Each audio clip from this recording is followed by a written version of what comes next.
Good evening. I'm Molly Lambert. Thank you for being here. This is so exciting to have our annual meeting. We have new officers coming on board. We have the Kilburn Lambert Community Service Award to present. And we have Ted Brady from the Vermont League of Cities and Towns. Did you hear the cheering? Yeah, exactly. No, we are delighted to have you here, and thank you. And feel free to get up, obviously, during the meeting and eat all you want. So what I thought would be nice, if we could do it just real quickly, is just have everyone say their name. And why don't we start with you, Yeshua? Sure, be happy to. Hi, everybody. My name is Yeshua Bastina. I'm the principal of Swan Elementary. I'm Julie Regimal. I am superintendent of the school district here and a longtime resident in Swan. I am Abby Gaudet. I am the director of the Swan Public Library and the vice president of the Swan Arts Council. I'm Susie Kelleher. I'm village trustee and the chair of the beautification committee. I am Nicole Draper. I am a Town of Swanton Select Board member as well as the executive director for Swanton Recreation. And I'm Patty Schuler, mother-in-law to this wonderful lady. There you go. I'm Steve Schuler, her husband. I'm Ryan Schuler, she's my wife. Michelle Desatel, People's Trust Company. I'm the Swanton Branch Manager. Brian Savage, Swanton Town Administrator. Steve Bourgeois, Swanton Select Board. Bill Sheets, village manager and #1 fan of Ted Brady. Here's one. Nick Brusso, I'm on the Swanton Select Board and I represent the Swanton Historical Society. Ray Spear, I'm on the Arts Council. Neil Spear, I'm Swanton Village Trustee. Xander Jensen with the Vermont League of Cities and Towns. I'm the loss control consultant for Northwestern Vermont and a resident of Swan. All right. Ted Brady from the Vermont League of Cities and Towns. Hank Lambert with the Swanton Enhancement Project. Molly, I already introduced myself. I'm Kirsten Bourgeois with Swanton Enhancement Project. And I'm Krista Lampman, Swan Enhancement Project. Joel Clark, treasurer of the Swanton Enhancement Project. Well, thank you all very much. The other thing we're going to do is we're going to pass around the sign-up sheet. Can we get the folks in the back? Oh, those people.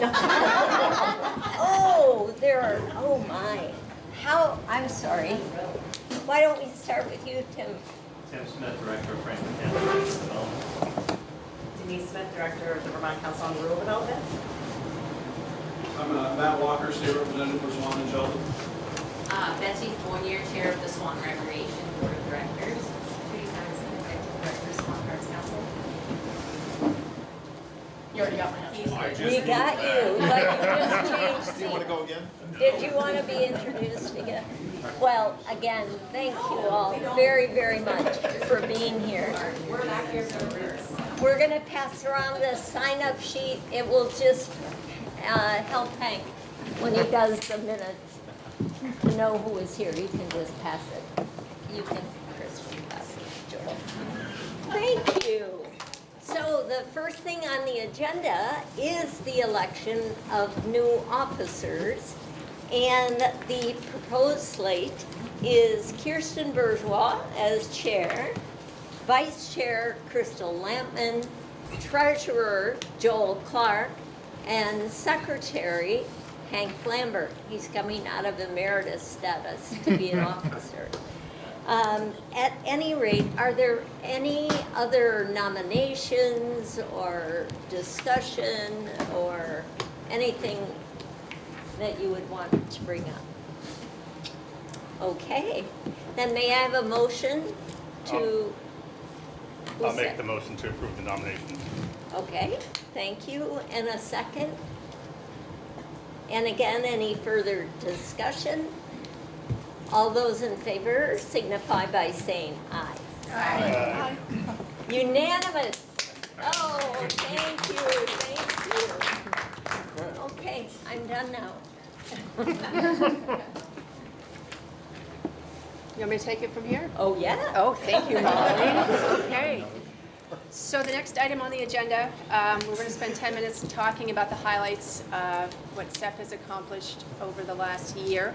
Instead of talking for 10 minutes, I have a handout. You can look at it at your leisure because we have a pretty packed agenda and I want to make sure everybody gets a chance to weigh in, ask questions as we get to the committee reports. So I will ask Crystal to take one and pass it on.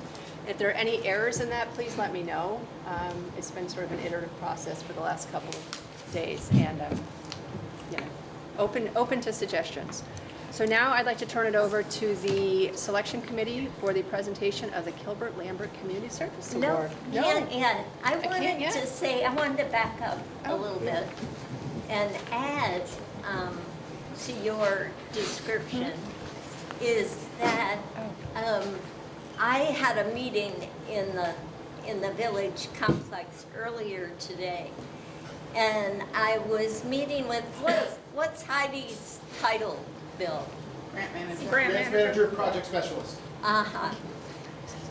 I don't know if you heard that, but it's events manager or project specialist, right?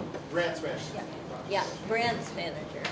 At any rate, what was so exciting for me to hear, and she's sorry she can't be here tonight, is every project she has her hands on right now, 10 years after the Vermont Council on Rural Development had its summit in Swanton, where 250 people attended.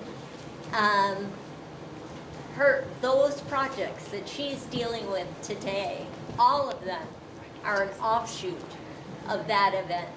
So Denise, take that back to your wonderful crew and your wonderful board. Denise is, I'm going to still say, new executive director of the Vermont Council on Rural Development. We're so glad to have you here. And we are so grateful for all of the support through the years. It's really been a tremendous boost. And I know Joel, who was on board for those early days, would appreciate that as well. Yeah. So yeah. Molly, can I? No, did you want to say I'll something? just say something. We're about to celebrate our 30th anniversary of doing community visits in Vermont. And so there may be some storytelling that we might be doing and asking for some communications about what happened here. So I'm just going to throw that out there. I don't have a plan yet. Great. But the board is supporting us going forward with the 30th anniversary kind of celebration. Fantastic. So you guys might That's be exciting. one of our communities we highlight, most likely will be. Yes, please. Since I live next door to you. So I'm going to move the agenda around a little bit and just get some other items out of the way. So let's review and approve the minutes from our May 8th meeting, and then we'll get a quick finance report from Joel. So has everyone had a chance to review the minutes from the May 8th meeting? If you haven't, they are a very robust document, as Heidi said to me this morning. It's 3 pages, double-sided. So if anybody hasn't had a chance to peruse the minutes, I have extra copies here. I'll make a motion to approve. I'll second. Any discussion? Joel's motion, Nicole seconded. Thank you. All those, no discussion, all those in favor of approving the minutes from the May 8th meeting signify by saying aye. Aye. Anyone opposed? Pass those around because they may want to know what happened. Hearing none, the minutes have been approved. Joel, would you like to take a few minutes and review the financial report? Okay, the financial report. The way I report this, I take the last bank statement that I have, and then I report also what has transpired since then. So we have unrestricted and restricted areas of the budget. The unrestricted right now, we have a balance as of 31 August of $9,464.35. And since then, the town of Swanton has given us their annual appropriation of $1,500, so we are really closer to $11,000 in unrestricted. Restricted, we have a balance of $9,865.83. We have committed $3,800 to the LVRT for the matching grant. And we have 2 checks made out, haven't been cashed yet, to TLC, who does the watering for the beautification committee, one for $2,700, one for $2,250. We did receive $625 in donations that were after the 31 August. And then in the restricted, we also received $4,000 from the town of Swanton, and that was to go toward the beautification committee. Balance by category, the bikes and signs is $3,888.95, of which $3,800 is committed to the LVRT project. Capacity building, we have $1,477.25. Substance misuse, $1,625.61. Beautification, $2,059.02. So you take those 2 checks, it puts them in the negative. And then you have the 4,000, brings them back up over in the positive a little bit. Marble Mill, $815. And then we have 2 CDs for the beautification committee. As of yesterday, one has $16,975.05, so that one's grown by $975 total since we started that CD. And then, based on that gift we were given earlier in the year, we started another CD for $10,000, and the balance now is $10,199.58. So the one thing for the committee I always try to say is we've got some of this stuff in the restricted area that we ought to take a look at what we can use that money for. We did talk about Marble Mill at several meetings ago, but so far I've not been given anything to tell me what they want to spend that $800 on. I know there were some nets and possibly some posts and so on, but the money's there, let's use it. That's my report. Thank you. So after the 31st, you said $625 was? We received 2 donations for a total of $625. Great. Did we do some kind of? That goes into the beautification. You beautification people are good. It's like a big funnel and it just goes right down the beautification. $500 of that came from the Episcopalian Church. How nice. Yeah. Did we write them a thank you note? I'm on it. Okay. Oh, that's nice. Thank you. While we're talking about beautification though, wow, Susie, wow, really lovely. We've had guests coming up through town and there's, wow, Swanton really is looking good. Yeah, those big planners made a big difference this year. Yeah, well, I think all the people made a big difference. All you volunteers made a big difference. Really amazing. 23 of you now? I was just going to say, I think it's over 20. No, we're like 20. We had a few people leave for different reasons. Your flowers wilted. Yeah. We'll be fine. It's beautiful. Nice work. Okay, trying to stick with time here and still bouncing around a little bit, and I apologize. Bill, would you like to give your report and jump into some of the committee reports? Absolutely, I'd be honored. No, I'm wondering if our relationship's gonna also involve a timer with 2 minutes like it did when Betsy was the chair. Would you like me to? You've already used 15 seconds of it. No, don't do a timer. I'll just cover a few things, and this is gonna be news to even the trustees, so sorry you had to hear it here first, but, well, it was busy. They got home at 5 in the morning. Our police department last night. 6 a.m. I logged them off. Thank you, you would know. 7 arrests, another typical drug case involving young out-of-staters coming up to take advantage of circumstances here, and it was on Depot Street. Nothing secret about it other than we have not had time to do a press release yet, but a couple 100 grams close to of crack and, well, meth. 197 grams of crack cocaine, 127 tickets of fentanyl. You saw the affidavits. didn't you? I didn't see the affidavits. Nice. I've been there all day. All right, excellent. 197 grams of crack cocaine, 127 tickets of fentanyl, stolen firearms, a significant amount of cash, and 7 arrests, and several of those folks were also pending warrants from other areas. Yeah. Well 2 done. handguns, Well 1 done. stolen, so again. But it's just an example, right? There's literally hundreds of hours leading up to the execution of the search warrant, and then now dozens more. The good news side, they were lodged and held with $30,000 bail, I heard. Yes. At least 4 of them. So I'm not saying they'll be here for arraignment, and whether it may go federal or not, but great work by the police department. And again, 42 full-time employees here, 9 full-time police officers, but we have 2 vacancies still. So I say it every time, every meeting. Anybody who wants to be a police officer? No. I didn't even have to ask.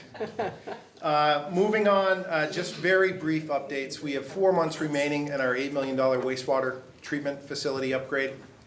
It's going to finish on time and on budget at this point, so we're very happy about that. Willing to do a tour when we're all done.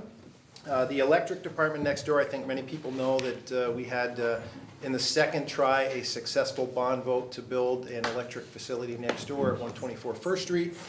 We go out to bid in October, early November, and we break ground in April of this year. Let's switch from good news to bad news. I think everybody's well aware, acutely aware, that we suffered a major loss to our tallest in North America rubber bladder that sits on our dam and helps us produce 100% renewable, low-cost power. They finished removing that today, and it will not be replaced with a rubber bladder. So we're working through and navigating all of the various opportunities over the next 3 to 5 years. But things are going to get a little more expensive, and we're going to be able to generate power, but less power. So about 40 to 60% on any given day, if water's spilling over the dam, we'll be able to produce 6.5 megawatts compared to our current max capacity of 9.7. So for everything we can't produce and cover the load for our 3,800 customers, we have to go out in the competitive market a couple years in advance and buy premium power. So at some point, we still will have low rates. We may no longer have the lowest rates starting in 2026. What does that do to your renewable portfolio? We will remain in the renewable portfolio because it will cost us $6 million over the next 15 years if we have to pay Tier 2 credits, which we avoid by being in the 100% renewable market. So premium power will cost us an extra $100,000 a year for the next 3 to 5 years, but we're not going to lose $6 million by trying to buy cheaper power, non-renewable. So that's much, much more to follow. It's a standing item on our trustees meeting agenda, so we have that going on. The other electric department update is we're halfway through both our water meter and electric meter automated metering infrastructure update, which will make things a lot easier for us and for all of you that are customers. And then the last one, and Molly talked about it, that I want to talk about is a continuation of truly a decade ago where the community got together and talked about downtown enhancements. And it takes that long. A fast track project, we all know, is 2 to 4 years. So on the wall over there, not to waste any more time now, we have a grant in 22, a grant in 24, and a grant in 25. Merchants Row, Church Street, and Canada Street. So those are all in various iterations of progress, but well over $1 million. And the last little closeout, truly the power of harnessing grants that are out there and available and working with the community and our stakeholders. In less than 2 years, we're over $6 million secured with $10 million in the queue at this point. So doing very well in that regard, and that's in large part due to the team that's here. But with that comes additional demand. So we're a victim of our own success. So when you get free sidewalks, for example, you still got to build 1,200 feet of sidewalk, and you have to do the work yourself. So it's just everybody here has done exceptionally well adjusting to the, I guess, the new pace. Great, And thank that's you. it. Any Thank you. questions for Bill? Was that 2 minutes? I know it You wasn't. went over I a know little it bit. wasn't, Susie. Betsy, stop. It's all right. Okay, let's jump back to the presentation of the Gilbert Lambert Community Service Award, and the selection committee is going to be doing that for us. Great. I have the unmitigated joy and great humility to start off the presentation. And this award was created 5 years ago, 2020. And it was created to honor people who had dedicated years of service to improving the vitality of Swanton. And Hank and I and Ron and Sandy Kilburn had the incredible honor of having the award named after us. And it's to be given every year. And Neil Spear was last year's winner. No, 2 years. 2 years. Reg Beliveau was last year's. 3 years. Monica. No, Monica didn't receive the award. No, You she received the didn't award last receive the year. award. It was Neil You last were year. last year. Sorry. Anyway, there's confusion about that, but I don't think it's mine. It could be. And Joel Clark has also received the award, Reg Beliveau and Neil Spear. And at any rate, point being, it is a great honor, and all of those people have dedicated years of service to our community. And you will find, after we make the presentation, that this year's recipient is no different than the rest in that regard, only better. Yeah, usually, as Molly said, we present the award to a single person, but this year we're going to do it a little bit differently. We're presenting it to two people, two community members. One of tonight's recipients moved to Swanton just 10 years ago and immediately became a dynamic change agent in the Swanton community. In her full-time job, she increased the number of recreation opportunities for not only the younger generation, but provided opportunities for the older generation as well. Take a look at their website and see all that's happening. Stop by the fields in spring, summer, and fall, and see lots of activity. Listen to all the sounds of the summer camps, the ball games and activities like the Abenaki Powwow and Corn Fest. The positive energy is invigorating and inspirational to everyone. This recipient also serves on the Swanton Select Board and other community groups like the Promote Swanton Committee. When asked to get involved, she does so with a commitment second to none. Excuse me. When I asked the supervisor for some words regarding this year's second recipient, here's what I received. Her dedication, creativity, imagination, networking, people skills, knack for team building, and just plain sparkle don't fit any checklist, and certainly don't show what a difference she's made in transforming her workplace into the dynamic community hub that it is today.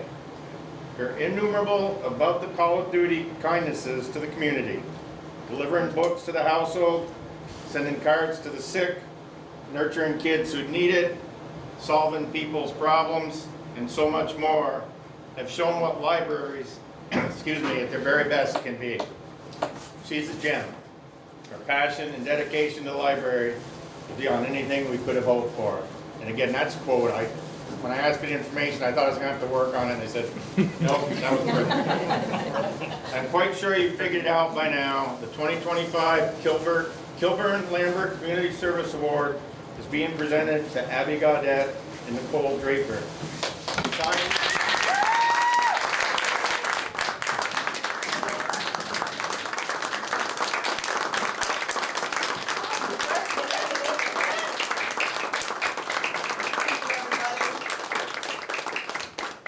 Just a couple more sentences. Sorry, we jumped the gun. Besides the accomplishments they have accomplished separately, they're working together for the communities above and beyond the norm. Throughout its 12-year history, the Swanton Enhancement Project has worked to create and bolster strong partnerships to enrich the health and vitality of our community. Nicole and Abby have provided a shining example of just such a partnership. Through their collaboration, they have improved the lives of hundreds of Swan residents of all ages. Congratulations to you two. Thank you.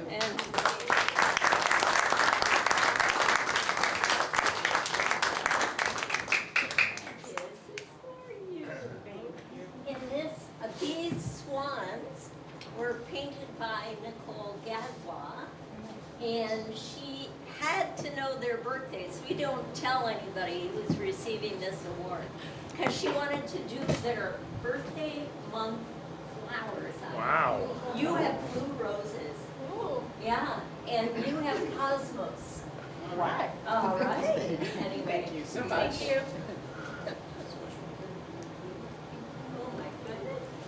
It's so perfect. It's so perfect. Congratulations. These will do everything.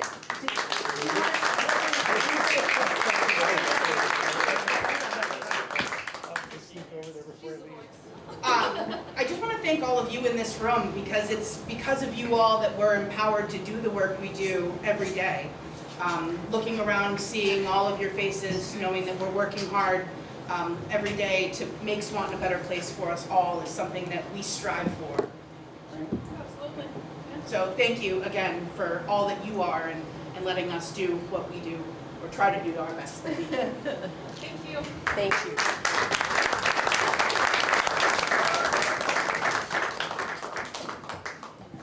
Pretty neat. You need to say hi to your family. Oh, I saw you peeking around. Family.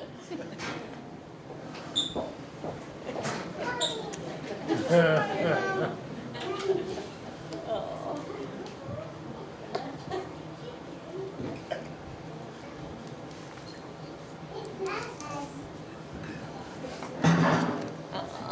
Thank you.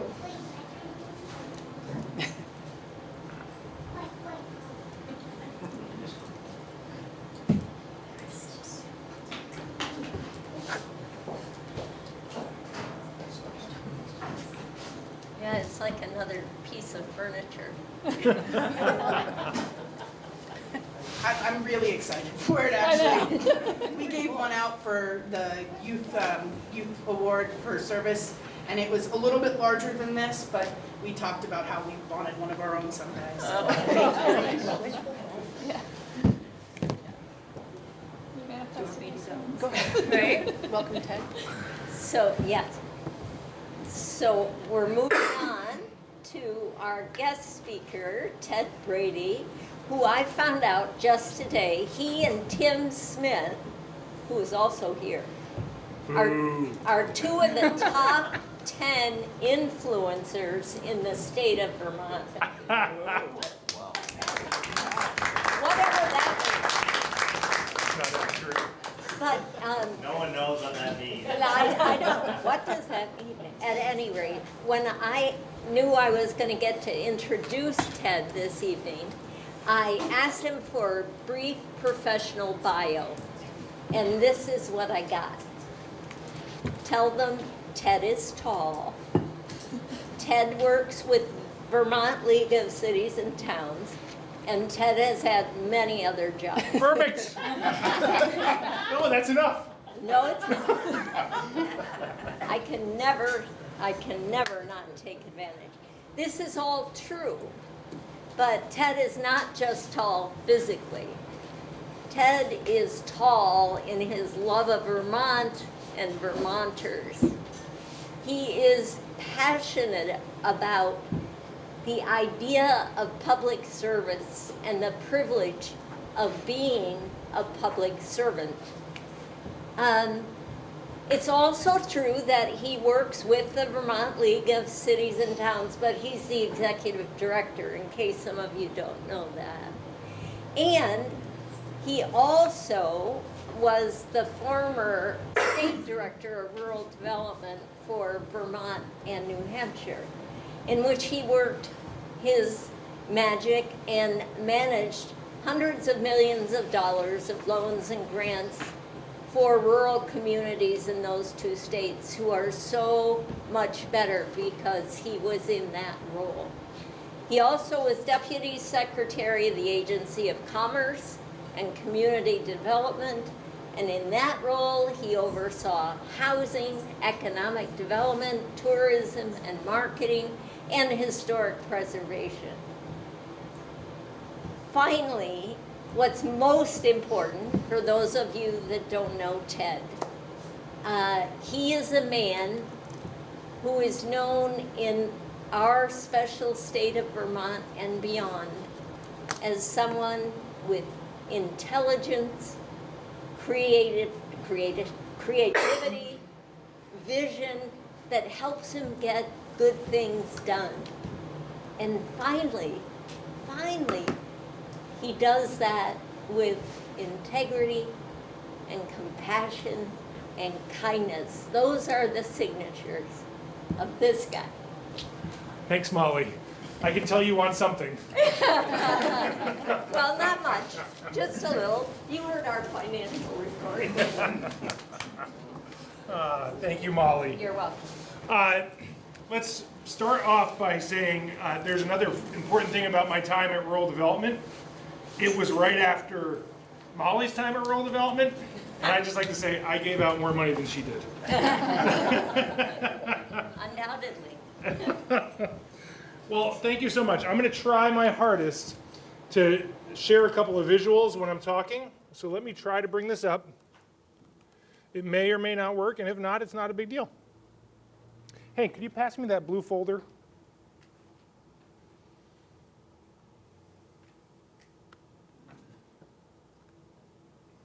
Perfect. I don't know how I need to turn this thing back on. Maybe this bad boy. No, stand by. Ted, please don't touch anything. I touched it. Bill, I touched the number one. Come on, leave it alone. All right. So one of the greatest parts about not being from Vermont originally is that I've gotten to experience really 251 firsts. In that I remember the first time I've been to every Vermont town. To the kids in this room, I hope you get to enjoy that same thing. I think that if I grew up in Vermont, I might not remember a few of those firsts, right? I remember the first time I came to Swanton. It was 1999. A young woman brought me here. I was at St. Mike's. I was on St. Mike's Fire and Rescue. I was a volunteer EMT, did that for like 10 years of my life. That's why I have no hair and I look like I'm 10 years older than I am. She was on UVM Rescue. She lived up here, and I got to come up here and see her parents' house. And I remember driving through Swanton and being like, this is a magical place. I remember saying, my God, what a built environment Swanton has. We get to go on the lake access Swanton has, water ski in the lake. It's like, this is the most incredible place in the world. But I also remember specifically the weekend before going to see George Carlin at the Flynn. And George Carlin came out, and the first thing he did is, George Carlin had that funny little hunched over stance he did when he'd tell a joke and lean in, and he goes, you people must be hiding from something. And that's also what I thought. What have these people done that they have to go so far north? So I had a couple of interesting firsts when I came to Swanton. Thank you for having me. My goal, first I need to tell you a little about what VLCT is. And I know that at least half of you, I hope, know all about VLCT. Thank you to the Swanton Select Board and the Village Trustees for letting me be your association executive director. I derive all of my authority from you, and I try to carry it and use it in your honor when I'm in Montpelier, when I'm in DC, or when I'm talking to policymakers. But VLCT, for those of you that don't know, we're a statewide association. All 247 cities and towns are members of the Vermont League of Cities and Towns. Anybody know why I didn't say 251 or 252? The Gorge. There's a bunch of places that are technically towns but are unincorporated or don't have people that could ever join because nobody lives there, nobody leads it.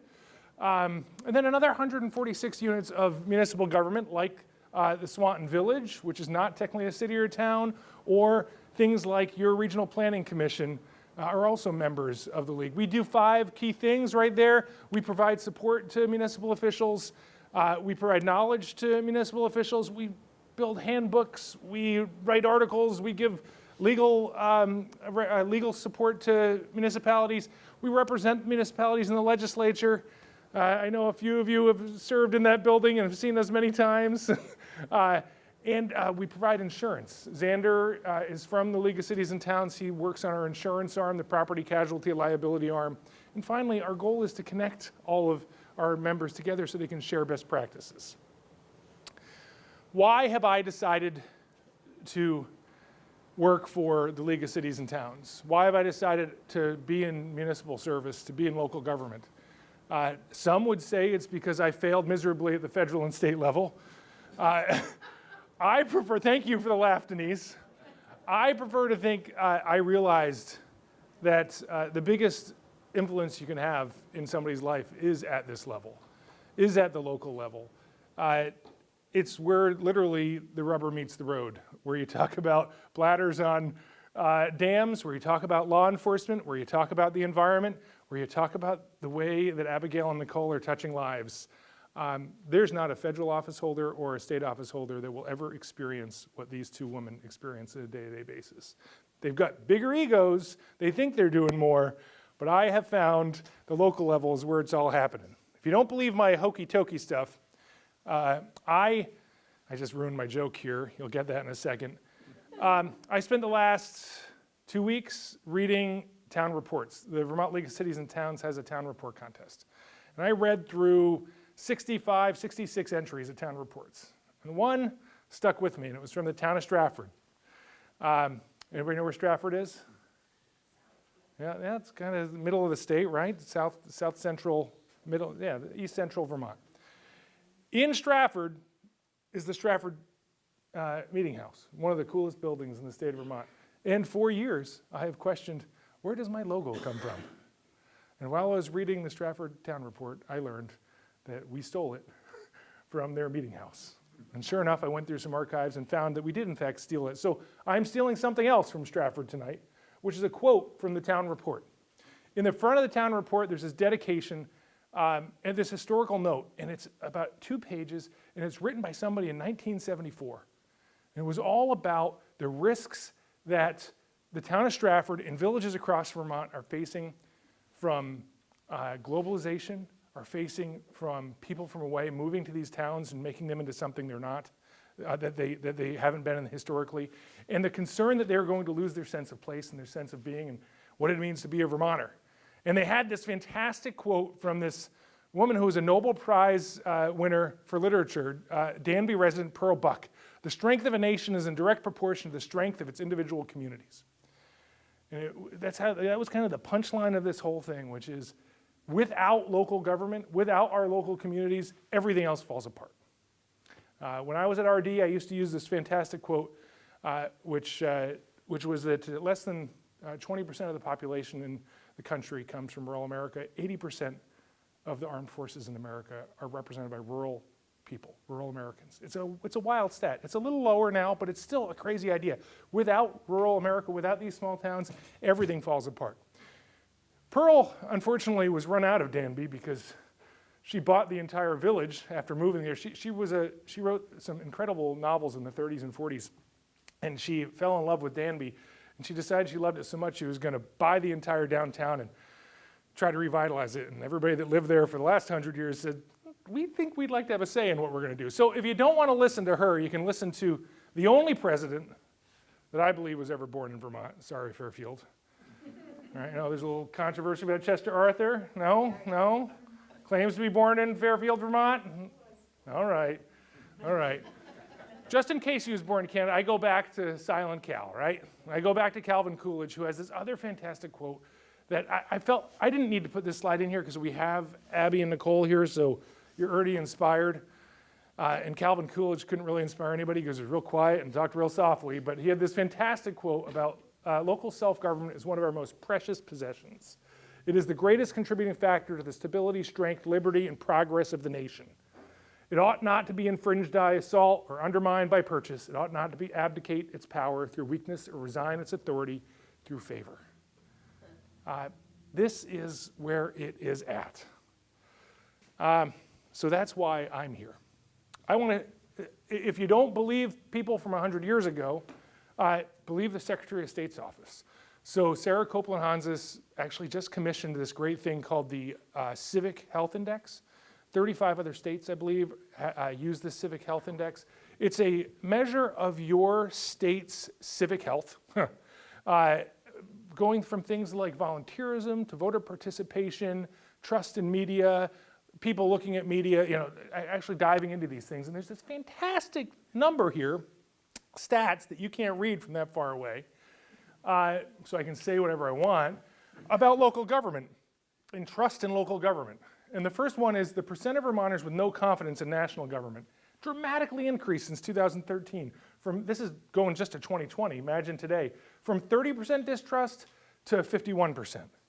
Local government going the other way, from just under 10% to today, less than 7% of Vermonters have no confidence in local government. Like it's real.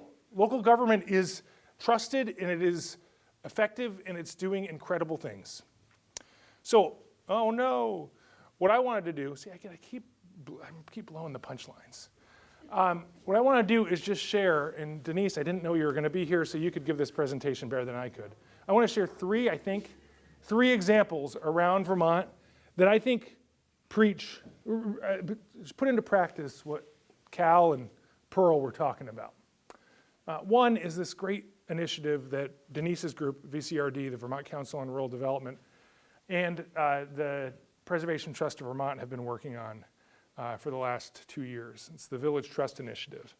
This is an effort to empower local leaders, both elected and just people who come forward and say, I want to lead in my community, with some money to do a project and build a community trust, a nonprofit organization that can work together to try to achieve a common goal. And I want to share a couple of pictures and stories from the Village Trust Initiative. The first is in Greensboro Bend. Greensboro Bend formed a trust, and I'm not going to go to my notes, so I'm not going to worry about what it's actually called. I'm guessing it's called the Bend Trust. And they've taken on a bunch of projects. One, just like you guys, they've got the Lamoille Valley Rail Trail going through town. They spent time making sure that their stop in the Lamoille Valley Rail Trail, there was access, there was parking, it looked nice, it was inviting to the town. Two, they've been working on building a community center in town. And they came up with the idea of reinvesting in the Methodist Church in town and turning it into a community center. They got, I think, $500,000 from the Trust Initiative to do so. And you can see it's this beautiful building with these beautiful empty tables that the next time we're there, I hope, are filled with people. Go a little further south, another Village Trust Initiative project. Benson, down in Addison County, right? Benson had a general store fire 2018, 2019. General store burns down. This thing had to be leveled. It was so badly damaged. A group of people in town came together, a few people on the select board, a few people just in the town and said, hey, I really want a village store. Let's try to make this happen. They organize, they come together, nobody told them they could do it, and they've held they held a general store raising picnic. They've been fundraising. They got a $500,000 grant as a result to rebuild the general store. Fantastic story. A little further east, Wolcott, Vermont. Wolcott, Linda Martin, select board chair. She was the town clerk for 38 years. The most salt of the earth human being I've ever interacted with. She and a group of locals have made an effort to try to put wastewater in their little village, tiny little village, because they see that the biggest constraint they have is wastewater. They came up with the funding. They put together a group of volunteers. They knocked on a lot of doors. They got the state to create a pilot program to talk about looking at small rural places that need wastewater. And they came up with a plan to relocate their library, relocate their town offices, repurpose a train station, and build a cafe. This is Woolkit, folks.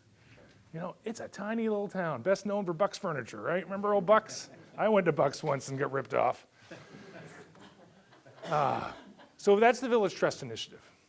2, I want to talk just, you guys are celebrating 10 years after the community visit here, right? And as Denise said, we're on 30 years of community visit. Well, there was a project just up the road from you in Montgomery that I'm sure many of you know about that came out of a community visit in 2019. And I've got 18 million reasons why this is an amazing story. They've raised $18 million in public funds to put wastewater in Montgomery, Vermont. That town of 1,000 people. Charlie Hancock, the select board chair there, is just this incredible, new to town, within 10 or 15 years since he moved to town, and he took it upon himself to say, I want to help lead this community. They've gone through contentious bond votes. They've gone through a lot of apprehension. They went through, you can't do this. There's no way you're going to raise the money. 18 million reasons. I think this is my final example, so don't worry, it's almost over. The third example that I have for you, if you're not keeping track, see, all the Village Trust ones were one example. Then you got Montgomery. Then you got this third thing. I, for the last 10 years of my life, 8 years of my life, had been working with the Federal Reserve Bank of Boston to try to bring something called the Working Communities Challenge to Vermont. And what the Working Communities Challenge was a way to challenge local people, not necessarily official people in official positions of power, to implement systems change in their town. I heard about this thing the Fed was doing down in Holyoke, Mass, and in Cranston, Rhode Island. I said, boy, that looks interesting. Could you make a rural version of it? And it was right after I read an article in the New York Times by Thomas Friedman about something called complex adaptive coalitions. I know, God, you're going to quote the New York Times and Thomas Friedman. It's really important because what complex adaptive coalitions are, is the idea that if you can bring people from different sectors, different walks of life, different classes together, and somehow make them network with one another and solve problems together, that system is unbreakable, as opposed to I was going to say bipolar, which would have been the right word here, a binary kind of like party system of left and right, or a short 4-year term as a mayor. We're talking about a way to create a system that's so complex it cannot be broken by one leader. You need a group of leaders to come together. It's kind of what the Swanton Enhancement Project has become, right? You folks, there's been a couple of key leaders, but I just saw tonight, it's a group. It's becoming complex. It's becoming almost impossible to break. That's the wonderful goal. And this Working Communities Challenge ended up awarding $4 million to 8 communities across Vermont, including here in northwestern Vermont, to tackle the housing crisis that you're facing. And the Northwest Regional Planning Commission has been trying to come up with alternative solutions to the housing crisis across the state to do really innovative, interesting things.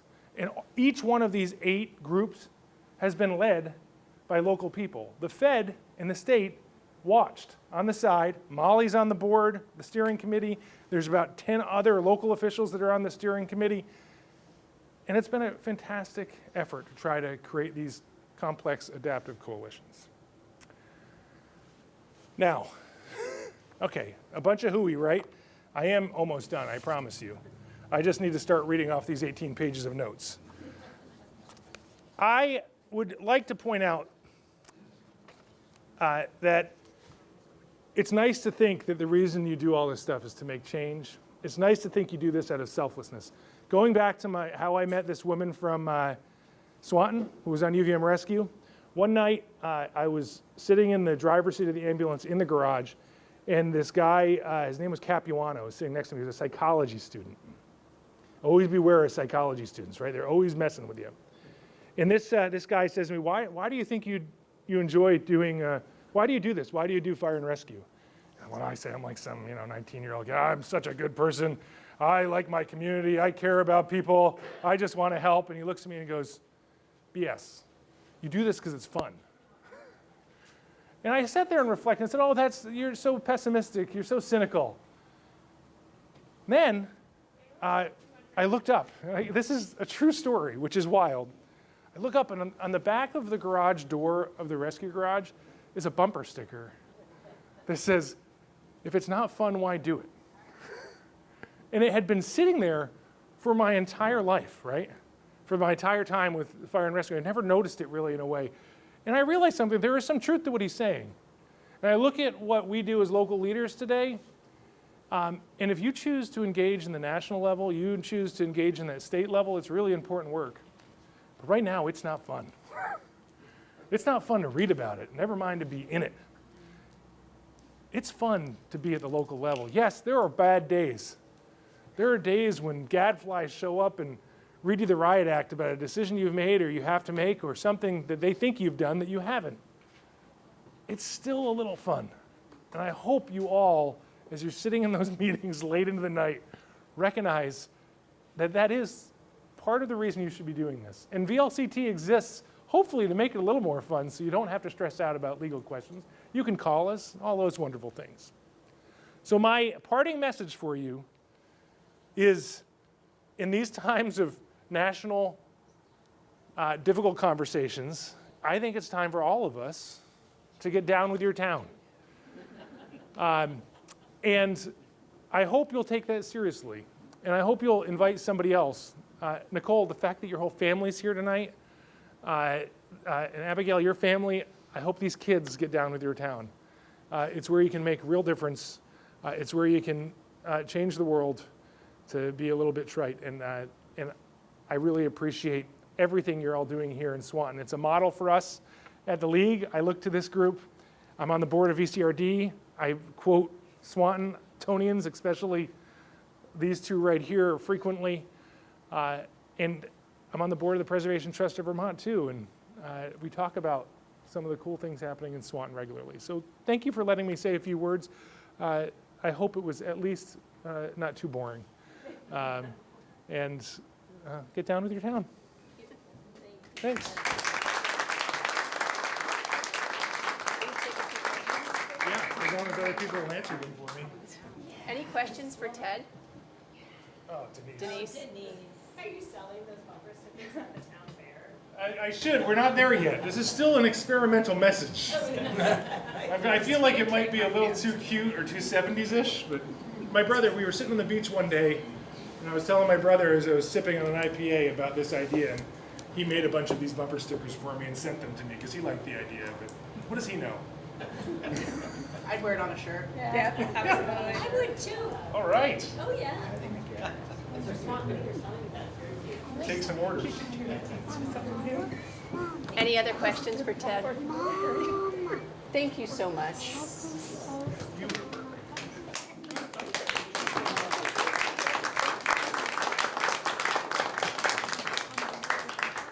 And please feel free to stay. And there's pizza. There's pizza, I was going to say.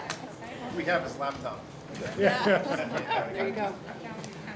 Okay, so let's jump back into the agenda. Bill, thank you. You're all set? Okay. Unless you're going to let me go again. No. Brian? That was a little too loud.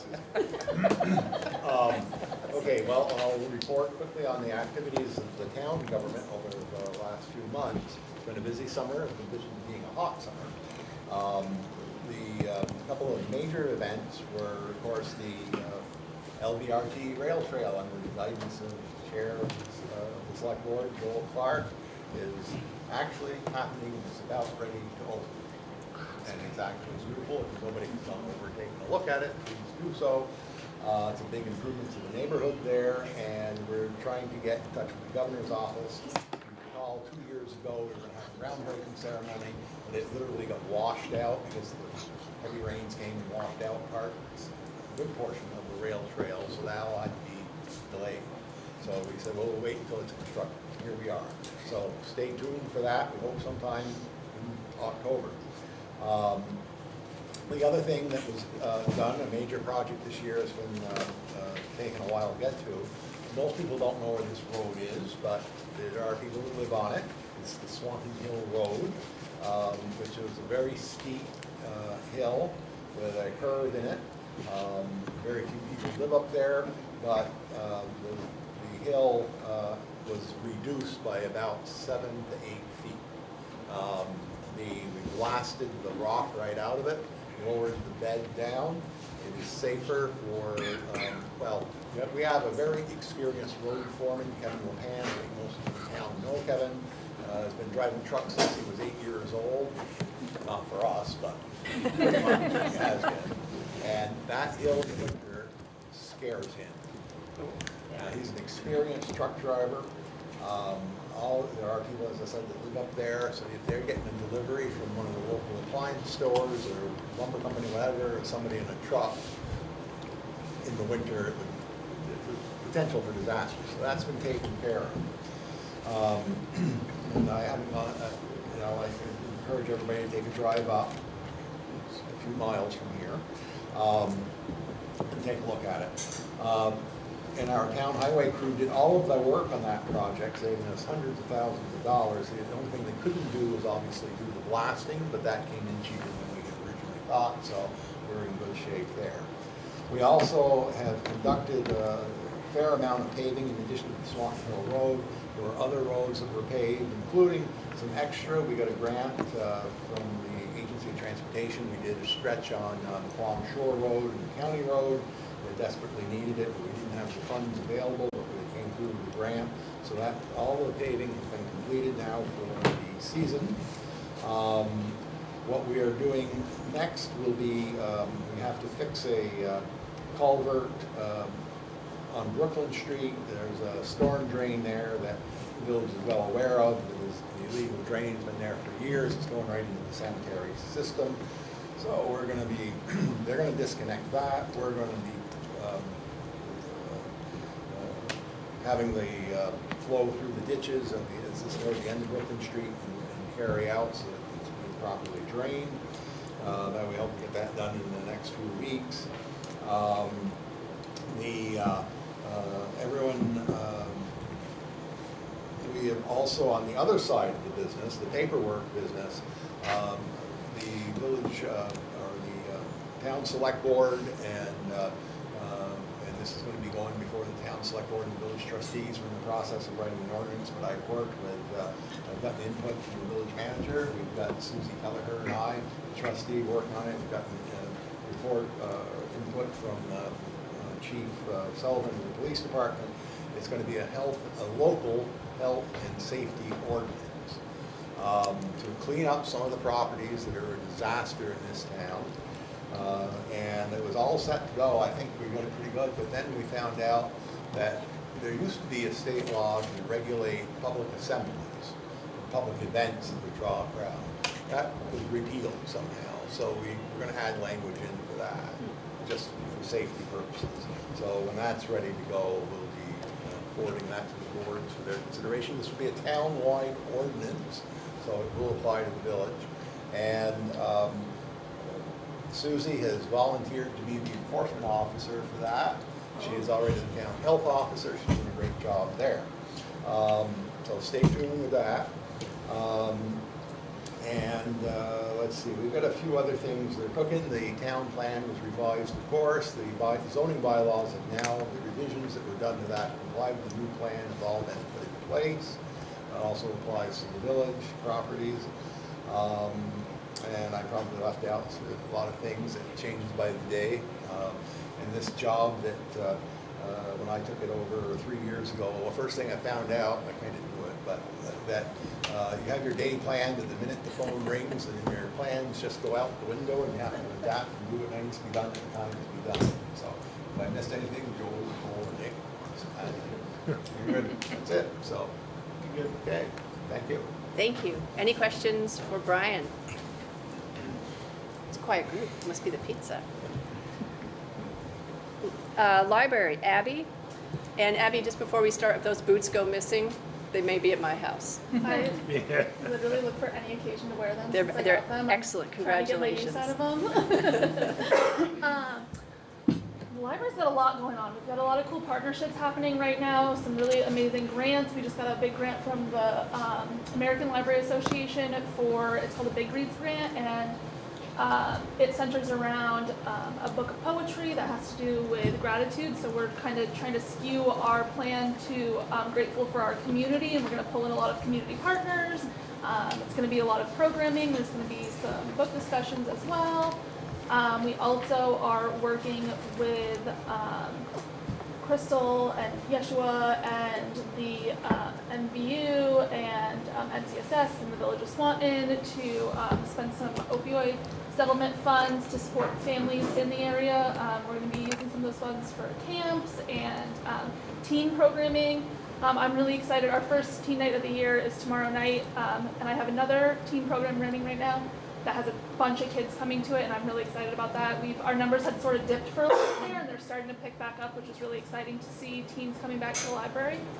Trying to think of what other, we have like 4 big grants happening right now, so there's like just a ton of programming coming to the library with a lot of different community partners. That's it for the library. I have notes for the Arts Council as well.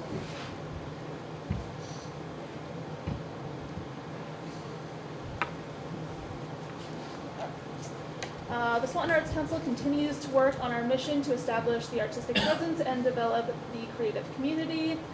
We have recently completed a grant through the Vermont Humanities Council to celebrate the 8 community-led videos in the Swanee series. Another Swanee is hoped to happen in the near future.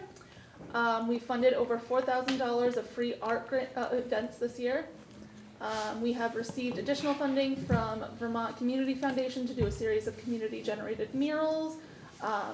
They will create a fence line gallery along the Swanton Recreation Fields.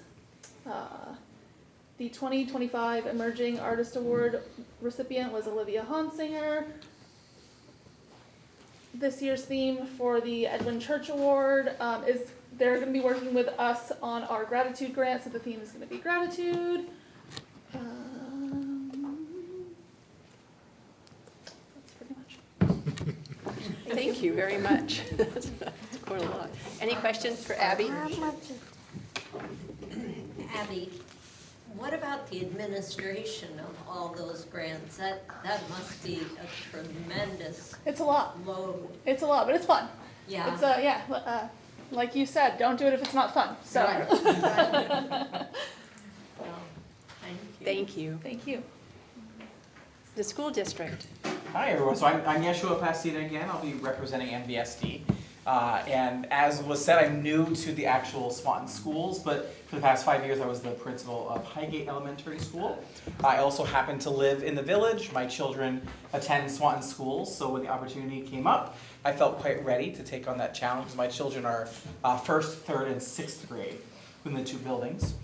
And just wonderful hearing tonight about Abby and Nicole with their honor. I happen to have 2 boys that are Swanton Ducks. My oldest is actually 2nd year on the 5-6 football team. And I am sorry to report my daughter just lost her game.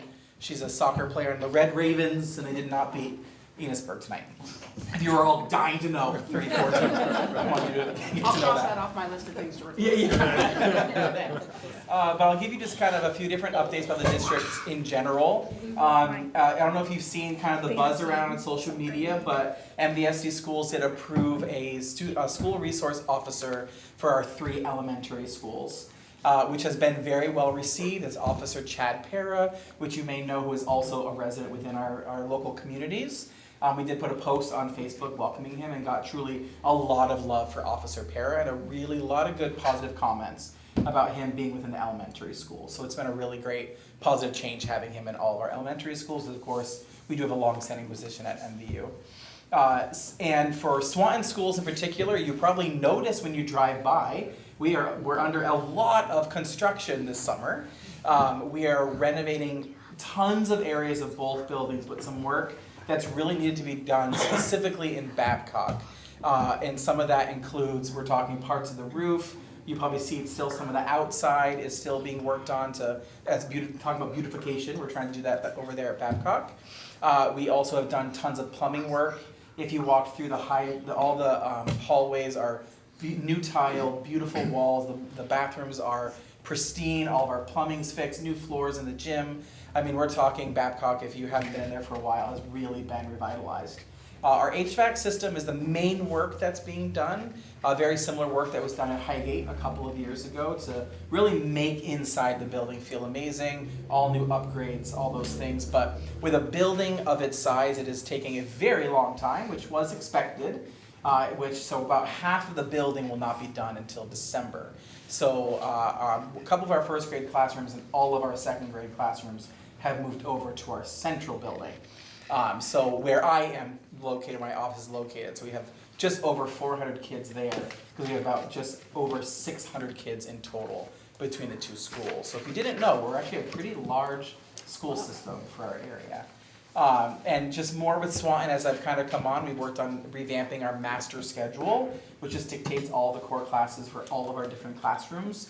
Just trying to make sure that we have equitable resources of all of our available things for all of our kids. So things like intervention, special ed services, making sure that all kids have opportunity to all of those things for them in a way that the building can operate comfortably, which can be a challenge when you have 4 or 5 classrooms per grade. It can sometimes be hard to create a schedule that meets every single grade level need, but we were able to do it before the school year started. Had some bumps in the road, but we're figuring out all those things as we do them.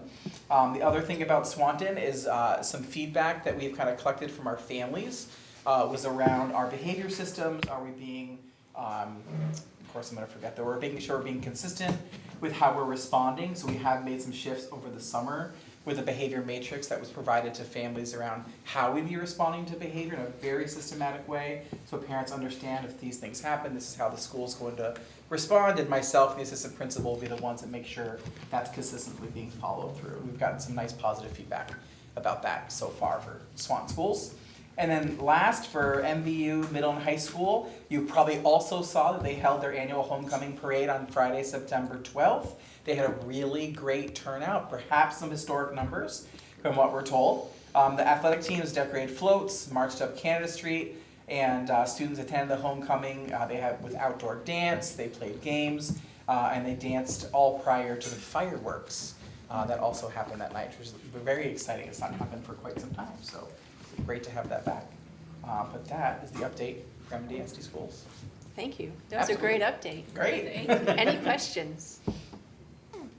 Can I just share one more thing that Yeshua didn't mention is MVSD After School has a Catalyst Future Readiness Center, and they're doing a welcome open house for folks to come in and learn about what they're providing to teens.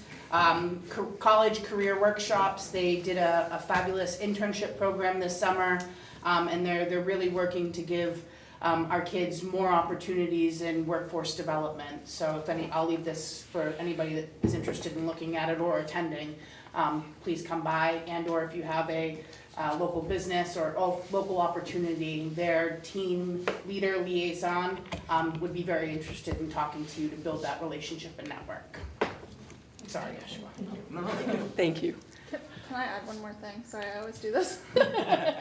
I also wanted to add that we had record numbers of participants in summer reading this year, and I think that 100% is because the school has done such a great job partnering with us, and I was able to get into every single 3 through 6th grade classroom this past year and talk to the kids about summer reading, and our numbers doubled from last year because of that. Wow. That's awesome. Fantastic. Thank you. Swanton Historical Society. So, big update is we did a back last month, we did a coin drop fundraiser to help turn the old Roy Insurance building into a museum, which went well. Thanks to the village for helping us out with that. We raised over $1,000, so we were out there for a couple hours, and it was a lot of fun. Other than that, Heather is going to be have a little boy who's spearheading the fundraising efforts for the Roy Insurance Building, will be doing a brick fundraiser. She's going to be starting it soon, getting it out in Messenger, announcing it. A what? Sorry. A brick fundraiser. The brick? The brick fundraiser. Oh, selling bricks like Yeah, they did on selling Church bricks Street for the many building. years ago? Yeah. So yeah, we'll be going to be getting that up and going soon. We held our first meeting last night since Jason Barney unfortunately got sick again. So we held our first meeting since then. So we've been doing a lot of reorganizing and hopefully getting more events upcoming soon. Other than that, those are the big updates so far, and hopefully there's more, and hopefully there's a lot more in the future. I could also give a little update on the chamber as well, since someone's here for that. Big thing is Halloween in the Park coming up on October 26th from 5 to 7:30 p.m. I should be out there handing out candy, and a lot of other businesses will be as well. So it should be a fun event. Great, thank you very much. Susie, beautification, but before you jump into that, I want to say thank you, congratulations on, and I'm sure this has been discussed a million times, but I want to make my 2 cents known. Thank you for leading the flag initiative Oh, you're welcome. around the village. That is so neat. I even drive more slowly now through the village so I can see the. So you can just adding Thank all you. of the wars to your grandpa's banner. Yeah, that one. Thank you very much.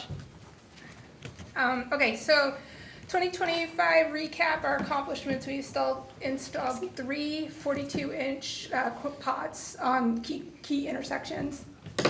There's one at the library.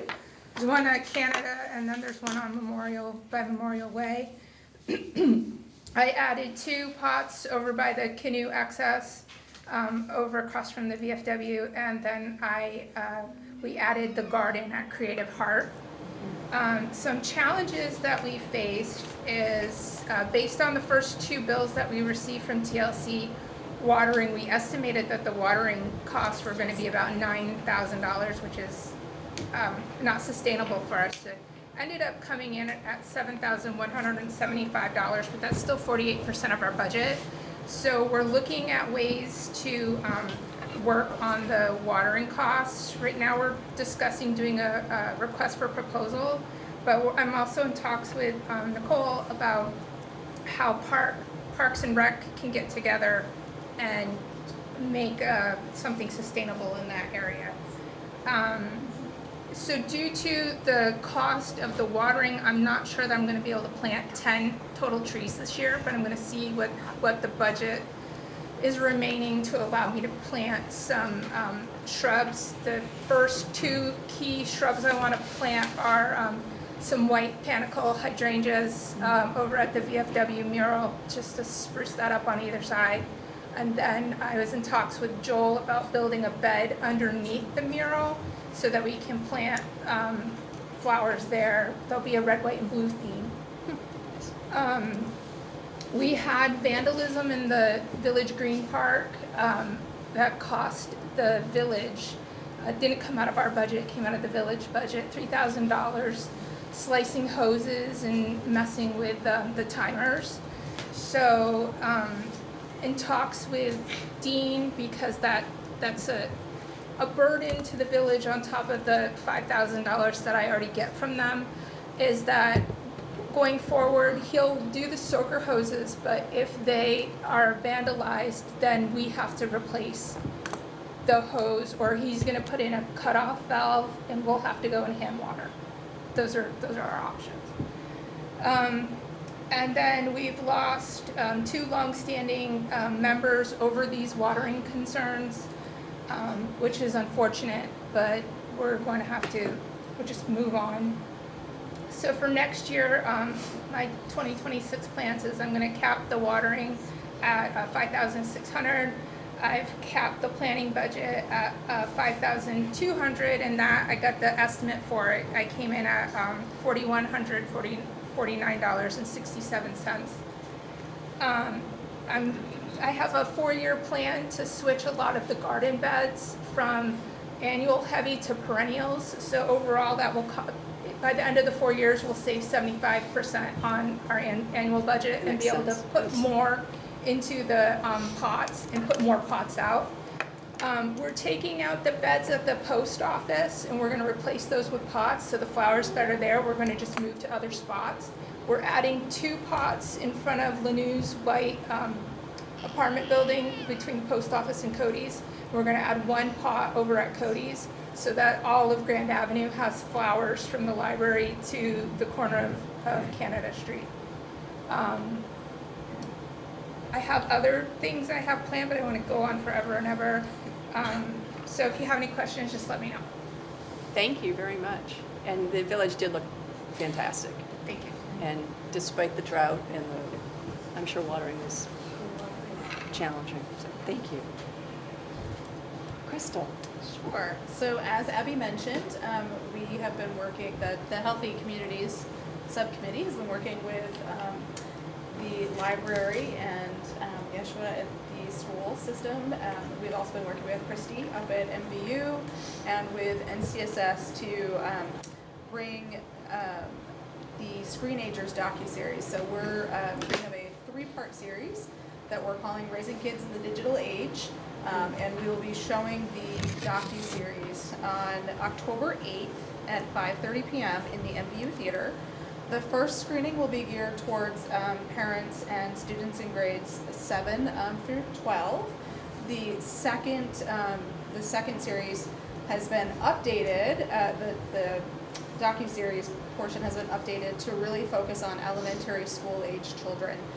So that will be occurring in November. We're still kind of pending a date. We believe it's probably going to be November 12th. And that will occur in the Swanton Central cafeteria, and that is for elementary school age students.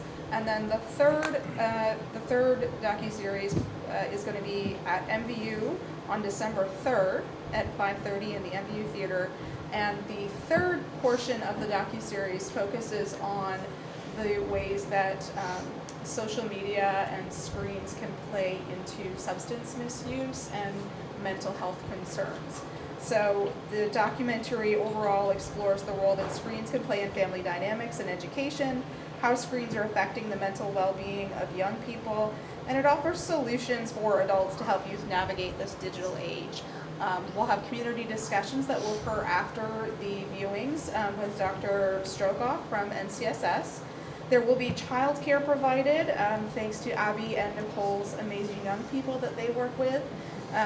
We'll have pizza, games, and crafts to keep the kiddos entertained while parents can take part in this wonderful opportunity. That's great. Thank you. Any questions for Crystal? Okay. Representative Walker, I don't want to put you on the spot, but do you have anything you want to share with the group?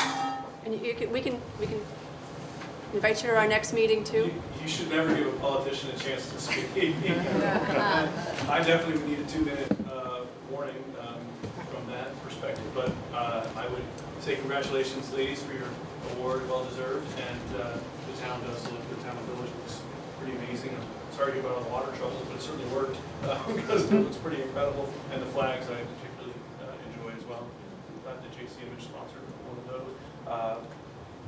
Montpelier is supposed to be a part-time legislative job. I was there yesterday, Joint Transportation Oversight Committee. I chair the House Transportation, and if you haven't heard, revenues in transportation were projected downward projection, 7.5 million down below where it was, which triggered by a percentage of the budget, automatic review by the administration, and $7.5 million in cuts there, and gas tax and diesel taxes continue to be stagnant or drop as we drive more and more efficient vehicles and electric vehicles, and that's the majority of our source of transportation revenues. That's where I spend a large portion of my time as a representative in dealing with transportation-related issues. So that's what I've been doing in that perspective. Overall, state revenues are still very solid, but the biggest worry is how much impact what won't be coming from Washington and what will or won't be coming, and that's what the majority of the discussion is in the Montpelier pieces throughout the summertime. The Joint Fiscal Committee met today, and that is the majority of what they talk about. And nothing, well, most of it's not certain. most of it is all of what's going to happen. There's a lot of worry, but there's not a lot of the specifics yet. It seems that a different tree is shaken every day, but what actually is going to actually happen is still very much up in the air in terms of how much money. The state does not have financial coffers to make up the amount of federal money that we receive as a state. So those are what the summertime transfer or summertime representative piece that is going on. I am very proud to say that although it's very small, there is now in the transportation law, and they're building their budget for next year, they must increase the town highway and bridge money every year based on inflation and or increase in transportation revenues. It has been flat for 20 years. And in today's world, if they had been increasing it the way that we now have put that escalator in that I was able to get into last year's T-bill, perhaps we wouldn't have as many difficulties in the town budget and highways. So that it will increase each year. It does put additional pressure on T-funds, but that was a piece and a win. We mentioned the Vermont League of Cities and Towns as well. We worked a lot in our committee at the end of last year regarding town trails and legal trails, and the Supreme Court, based on what we passed in the legislation, ruled in favor of the towns and as part of how we responded to that. And that's being argued in front of the Vermont Supreme Court on October 4th. So we'll be seriously looking at how that continues to move forward with abandoned town roads, town trails, and town pieces. So I don't want to take any more time, but I appreciate the opportunity to speak. And thank you. And thank you for all the work that everybody has done. It's very impressive and refreshing to get a chance to hear everything that's going on, especially since I don't quite as directly involved in all of it as my kids have grown up and moved out, but I've been on every one of those little league fields and coaching and basketball and pieces. So anyway, thank you very much. Any questions for Representative Walker? Nice, we're 4 minutes ahead of schedule. Yes. You skipped over Swanton Rack. Oh, So I don't know if There's we're your on vote. schedule still. But yeah, I would love to share. sorry. I'm so sorry. I had notes ready. So just some exciting things from Swanton Rec. We have 237 youth engaged in athletics. That's 62 kids playing Ducks football from grades 1 to grades 8. We have 15 kids playing the Northwest Valley Jays field hockey program and 160 kids involved in our Ravens soccer program. And if you've noticed, they all have bird names. We are in process of rebranding our youth sports leagues into bird-themed teams, which gives our kids a sense of identity in our community, but it also allows us to build a nest to send up the line into becoming a Thunderbird at Missisquoi Valley Union High School. We are really excited that we are still able to offer some super awesome kid programs or youth programs. We have the Franklin County Youth Paranormal Club that still meets bi-weekly. They are so fun to be around, and we learn a lot about our local history and some of the haunted places in our communities. We've been doing Kids Kitchen to encourage that healthy lifestyle and teaching young people about nutrition and cooking. We've done some STEM programs. We had a great group of kids build some RC cars. This summer, we had over 100 kids a day for 6 weeks, and that was amazing. And in that group of 100 kids, 10 of them were teen counselors or leaders, and 17 of them were up-and-coming CITs or counselors in training. And they are all so excited to come back next year. We hosted family dinner nights, teaching families how to cook together and how to be together, just again creating that community engagement piece. We brought tennis to Marble Mill Park this summer with tennis lessons for adults and youth, looking to continue to keep that going and also add in pickleball. If anybody knows a pickleball instructor, send them my way. We are LVRT ambassadors. If any folks know of anybody who is a frequent trail user and is interested in becoming a volunteer ambassador, please send them in my direction. We'd like to grow that up so Swanton can continue to have a really great presence on that trail. As we've already noted, we have the trailhead soon to open. We were really excited that we were able to host a Player Appreciation Day with Northwest Little League. We had hundreds of players from all over the district, which is Franklin and Highgate, at the Swanton facility. Just excited to be there and play ball, and it was a wonderful day. We, Abby and Susie and I, worked together to do family nights on the green and a Swanton block party, which was the day before the car show. Those are always great fun. We attended National Night Out, which was another great time in the Village Green. We also held Corn Fest at our facility, which is another just great way for the community to get together, celebrate our agricultural heritage. We also held a Youth Appreciation Gala at the end of May, and we were able to recognize a bunch of really great young people that contribute hours upon hours upon hours to the library, the rec department, the historical society, the school, and just our community at large. We were also really excited to go to the back to school barbecue and just welcome those kiddos back to school. You'll notice that I talk a lot about the school district, but without their support, we wouldn't be able to do a lot of the great things that we are able to do by providing a safe and welcoming space to young people from all over the district here in Swanton. And with our teen leadership and what we've been able to build with our kids, we've created a youth council, which is a way for youth to advocate and amplify their voice within the school community, but also their community at large. We've been able to do some leadership and resilience trainings with Sweetheart and Heroes. Creative Mind, we've been able to offer some mindfulness and mental health support to our kids. We've created our own esports league, and this was a teen-led initiative that the kids lead and create, and I'm just their fearless leader cheering them on. Our teens have also built entrepreneurial skills in taking over our concession stand this year, and through some funding that the school district was able to support them in buying some equipment so they can now do concessions on the go and learn how to be entrepreneurs in their community, which is awesome and fun. They've started an anti-vape campaign, not only in the community, but they're hoping to continue to expand that at school. We had over 25 teens get CPR and first aid certified by MVR Rescue, and we're hoping to continue that movement. We've opened up our space as a teen lounge. And for those of you that haven't been to our space, I encourage you to come by, but we've got a very glamorous garage, and they all love it there, which is awesome. But Tuesdays and Thursdays, we open our door to them. With Fridays, we do a partnership with the after school and welcome more kiddos in on Fridays.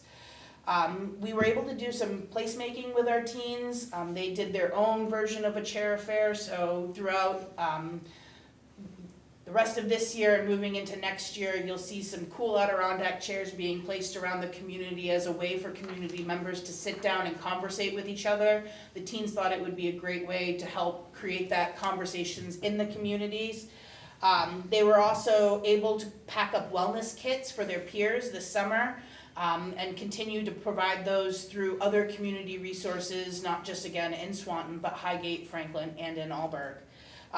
With the help of Abby, we did a self-care spa experience for teens, giving kids that might not have the ability or have the understanding of how to care for themselves, just another avenue to learn about that self-care. And again, I couldn't be more proud of our Swanton MVSD intern that came to Swanton Rec. She was important on helping us create a brochure about our community. WCAX did a great piece about it.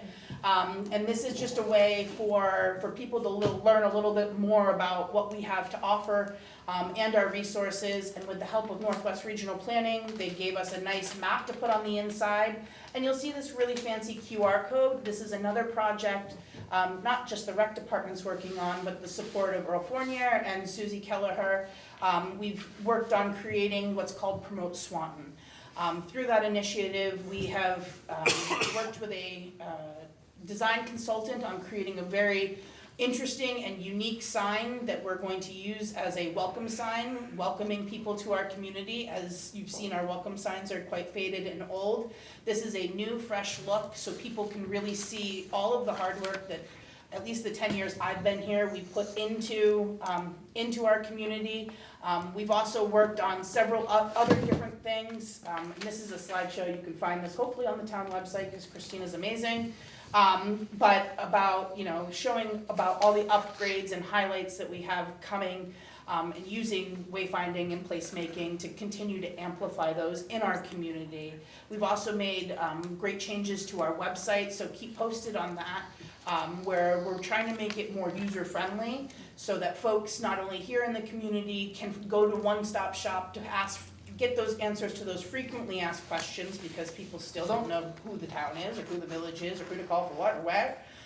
So you'll be able to find all those frequently asked questions there, but then there'll also be part of that website where we're encouraging visitors to come to our community and to be able to highlight not only all of the great things going on with our community calendar, but also all of our wonderful local businesses. So this is not to replace anything the chamber's doing, but it's to continue to add to it. And as an entity of the municipality, we'll be able to keep that, that listing very fresh and current with everything else. Also on the table over there, Swanton Rec has a newsletter about other things going on in the community. And if you haven't already, there is a trail map for our piece of the Lamoille Valley Rail Trail that I encourage you guys to take, share, give to your neighbor, give to your friends, give to them out of the state, out of the country, out of the continent, if you so choose. Every day I welcome visitors that are using that trail at Swanton Recreation. I offer them a place to park, a bathroom, a cup of coffee if they want to.